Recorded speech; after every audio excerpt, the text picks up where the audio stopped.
सज धज कर जिस दिन मौत की शहजादी आएगी, शहजादी आएगी, ना सोना काम आएगा न चांदी आएगी। सुखदेव बाबा कहते हैं राजा परीक्षित, ना सोना काम आएगा और ना जीवन में चांदी आएगी, इसलिए किसका भजन करो? बोले भगवान का। और कथा किसकी सुनो? बोले भगवान की। पांचवा वेद बता दिया। जब पांचवा वेद बताया तो सुखदेव बाबा ने सभी ऋषियों से हाथ जोड़ करके प्रश्न पूछ करके पूछा, महाराज ये पांचवा वेद तो बता दिया, मैं हाथ जोड़ करके एक और विनम्र निवेदन करना चाहता हूं। भागवत जी की कथा को सबसे पहले किसने सुना? अब आप लोग बताओ, किसने सुना? बताओ। जगत तो कह रहे पहली बार हम ही ने सुनू। किसने सुना? बताओ, जल्दी बताओ, बताओ किसने सुना? भागवत जी की सबसे पहले कथा को ध्यान से सुनना नारद मुनि ने सुना। अब सुखदेव सूची महाराज से 88,000 ऋषि कहते हैं, नेम से सूत मासी न मभी भात्या महामत कथा रसास्वादा कुशला सोन को बपड़ भी। अरे क्या बात करते हो महाराज, पहली बार कैसे सुना? अचंभित करने की बात है, अकल्पनीय करने की बात है। पहली बार कैसे सुना? पहले तो हमें ये बताओ। नारद मुनि तो एक क्षण से ज्यादा कहीं ठहरते ही नहीं, और भागवत सुनने के लिए चाहिए 7 दिन। कैसे सुना? तब सूत जी महाराज कहते हैं, सुनो ऋषियों, ध्यान पूर्वक सुनना, मैं तुम्हें सुनाता हूं। एकदा ही विशालायां चत्वार ऋषियो मलान सत्संगार्थ समायाता दत्त सुस्तात्र नारदम। एक बार की बात है, बद्री विशाल में 4 ऋषि थे, सनक, सनंदन, सनातन, सनत कुमार।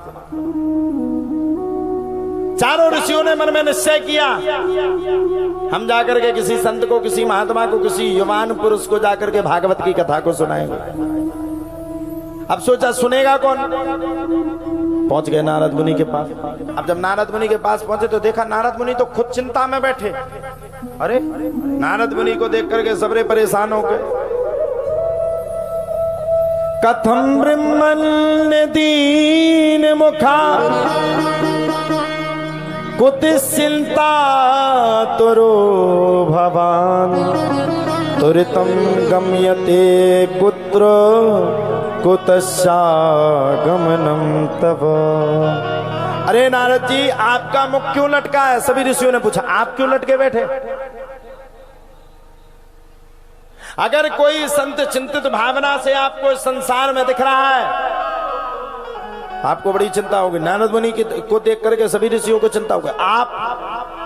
आप जैसा महान पुरुष जो जगत के कल्याण के लिए सोचता है, अरे चिंता में बैठा, क्या हुआ महाराज?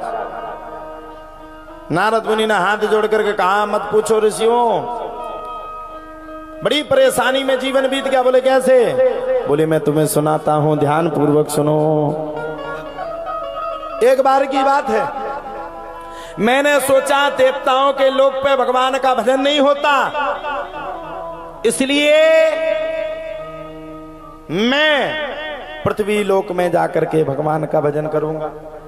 पृथ्वी लोक में जाकर के भजन करने के लिए मैं गया तो मैंने देखा पुष्करम चा प्रयागम चा काशीम गोदावरीम तथा हरि क्षेत्रम कुरुक्षेत्रम श्रीरंगम सेतुवंदनम। पुष्करम चा प्रयागम चा काशीम गोदावरीम तथा, मैं पुष्कर में गया, प्रयाग में गया, काशी में गया, गोदावरी में, हर जगह गया, लेकिन मैंने देखा कि हर जगह पर भगवान का भजन नहीं हो रहा। मैं बड़ा चिंतित बैठा था महाराज, भगवान का भजन ही नहीं हो रहा, भगवान का भजन ही नहीं हो रहा। पुष्कर में गया तो वहां देखा पाखंड निरतः संतो विरक्तो सापरे कृहा। हर जगह पाखंड मचा हुआ। पुष्कर गया, प्रयाग में पहुंचा, वहां देखा वहां पे भी पाखंड। काशी गया, गोदावरी गया, हरि क्षेत्र, कुरुक्षेत्र। अंत में मैं वृंदावन पहुंच गया। वृंदावन से संयोगा पुनस्तम तरुणी नवः धन्यम वृंदावनम तेनो भक्ति ने त्यति चाहा। वृंदावन में जाकर के मैं यमुना किनारे पे खड़ा हो गया। और जब वृंदावन में पहुंच करके मैं यमुना की नदी के तट पर खड़ा हो गया तो वहां से मैंने देखा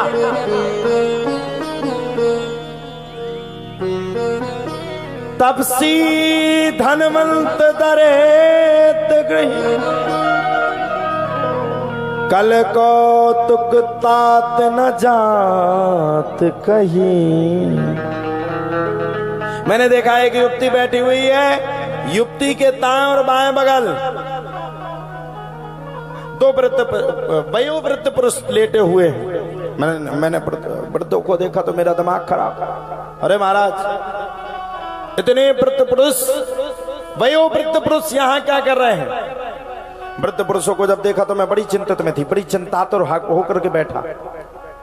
मैंने सोचा एक क्षण के लिए पहुंच लूं वो सामने जो इन पुत्रों को लटाए हुए हो, उस महिला से जाकर के पूछूं आखिरकार ये कौन है। बोले महाराज, जैसे ही मैं गया मैंने जाते ही साथ देखा, अरे ये स्त्री है। मैंने कुछ पूछा तो उल्टा जवाब ना दे दे। मैं लौट करके भागने लगा। और बोले महाराज, जैसे ही मैं लौट करके भागने लगा उस स्त्री ने तत्काल लौट करके मुझे तुरंत एक क्षण में लौट करके मुझे एक क्षण में पुकारना शुरू कर दिया। भो भो साधु क्षणम तिष्ठा मच्चिंता मपि नाशया दर्शनम तव लोकस्या शर्विथा घरम परम। भो भो साधु क्षणम तिष्ठा, हे साधु देवता एक क्षण के लिए रुक जाओ। तब नारद मुनि ने कहा, देवी एक क्षण रुकने से होगा क्या? अरे बोले महाराज, अन्न का कण और संत का क्षण बड़ा कीमती होता है। अगर आप एक मिनट के लिए भी रुक गए तो मेरा कल्याण हो जाएगा।